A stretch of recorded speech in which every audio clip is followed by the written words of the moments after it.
Have you heard what happened to Céline Dion? The answer truly breaks your heart. The woman who gave the world one of the most powerful voices in music history can now barely speak. The legend who once commanded the greatest stages on earth now struggles to walk across a room. And the disease attacking her body is so rare that when she was diagnosed, even her doctors had barely encountered it before. What you're about to discover will completely change how you see the woman behind My Heart Will Go On. To understand how it came to this, we have to go back to where everything began: Quebec, March 30th, 1968. A tiny home overflowing with noise, music, and children, 14 of them, to be exact. Céline was the youngest. She was born into a family where music was everything, but money was almost nothing.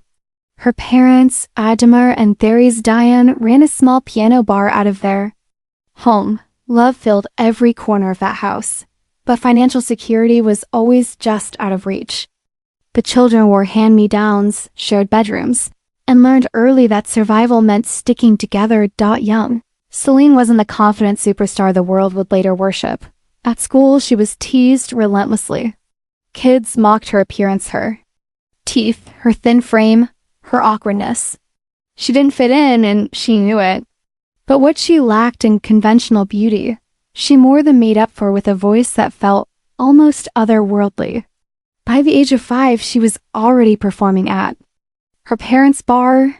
By 12, she had written her first song with her mother. That same year, Therese sent a demo tape to music manager René Angelil. When René heard Céline's voice for the first time, he wept. He was so convinced of her destiny that he mortgaged his own house to finance her debut album. Think about that, a grown man risking everything on the voice of a child. He saw a future no one else could yet imagine.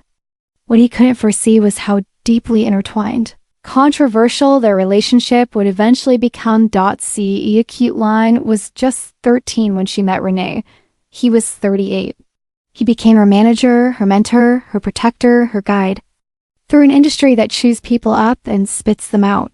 For years, their relationship remained strictly professional, though whispers circulated behind the scenes. Then, when Céline turned 19, everything changed. They began dating in secret, hiding their relationship for 5 years because they knew the world wouldn't understand. The age gap would raise eyebrows, fuel criticism, and ignite tabloid outrage. In 1994, they finally went public, marrying in a lavish ceremony at Montreal's Notre Dame Basilica. Céline's wedding dress weighed nearly 20 pounds and featured a 20-foot train that required cathedral staff to manage.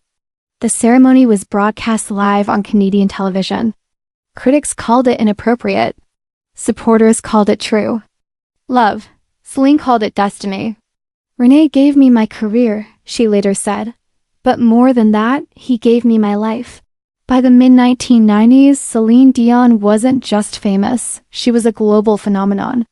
Her 1996 album Falling Into You won Album of the Year at the Grammys and sold more than 32 million copies worldwide.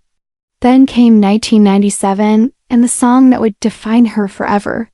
When James Cameron's Titanic needed a theme song, composer James Horner wanted Céline. She didn't want to do it. She thought it was too dramatic, too sentimental. She turned it down multiple times. Sony Music eventually pressured her into recording it. She sang it once one take, assuming it would fade into obscurity. Instead, My Heart Will Go On became one of the best-selling singles of all time, selling over 18 million copies worldwide, topping charts across the globe, and winning the Academy Award for Best Original Song. It became the soundtrack to millions of lives' first dances, first kisses, heartbreaks, and memories that never faded. But fame has a strange way of turning love into fatigue. By the 2010s, cultural attitudes shifted. What was once iconic began to feel overplayed. Critics started ranking My Heart Will Go On among the most annoying songs ever recorded, not because it was bad, but because it was everywhere. Céline herself admitted she grew tired of it, confused as to why audiences still demanded it decades later. Yet she kept performing it anyway, because that's what the world expected. Céline Dion had spent her entire life giving people what they wanted, No matter the cost. In the early 2000s, she reached another historic milestone with her Las Vegas residency at Caesar's Palace. A New Day, which began in 2003, completely redefined what a Vegas residency could be. It ran for 5 years, grossed over $385 million, and sold out nearly every performance. Céline proved that Las Vegas wasn't where careers went to die, it was where legends were reborn. But behind the applause, her body was quietly sending warnings. Muscle stiffness, sudden spasms, loss of control during rehearsals. She ignored them. She had always pushed through pain before. She believed she always could. Then came 2016, the darkest year of her life. Renee Angelil had been battling throat cancer since 1999. For a time, it seemed he had beaten it. But cancer is patient. It returned in 2014, more aggressive than before.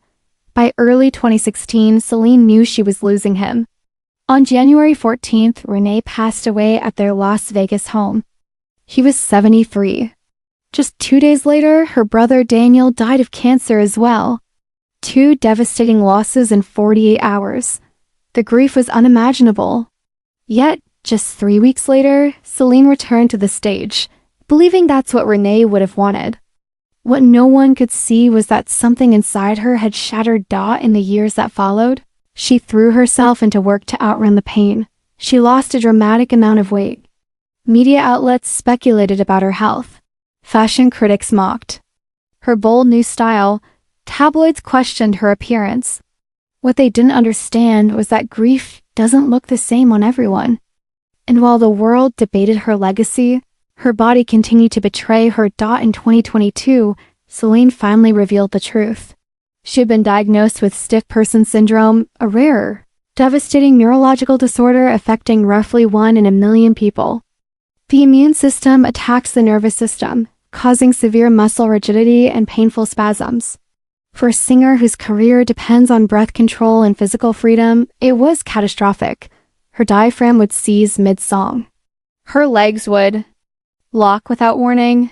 Some spasms were so violent they fractured her ribs. She could barely walk on certain days. When she announced her diagnosis publicly, the video shattered fans around the world. She canceled every remaining tour date. Millions in ticket sales vanished. Dreams of seeing her perform again quietly slipped away. In her 2024 documentary, I Am, Céline Dion, the world saw her reality, her spasms, her fear, her determination. At one point, she suffered a severe episode that nearly took her life. "I nearly died," she admitted. Still, she refused to surrender. There is no cure for stiff person syndrome. Treatment can slow progression, but outcomes are uncertain. Some stabilize, others don't, and yet Céline continues to fight. She trains, she undergoes therapy, she hopes. She has said she refuses to switch off. Whether she ever performs again remains unknown. But one thing is undeniable: Céline Dion's story has never been just about music. It's about resilience. It's about survival. It's about fighting even when the odds feel impossible. From a cramped home in Quebec to the world's grandest stages. From childhood ridicule to global superstardom, from devastating loss to a disease few will ever face, Céline Dion has endured it all. And whether or not we ever hear her sing live again, her legacy is already untouchable, not because of records or awards, but because she lived with her whole heart. And her story, heartbreakingly, isn't over yet.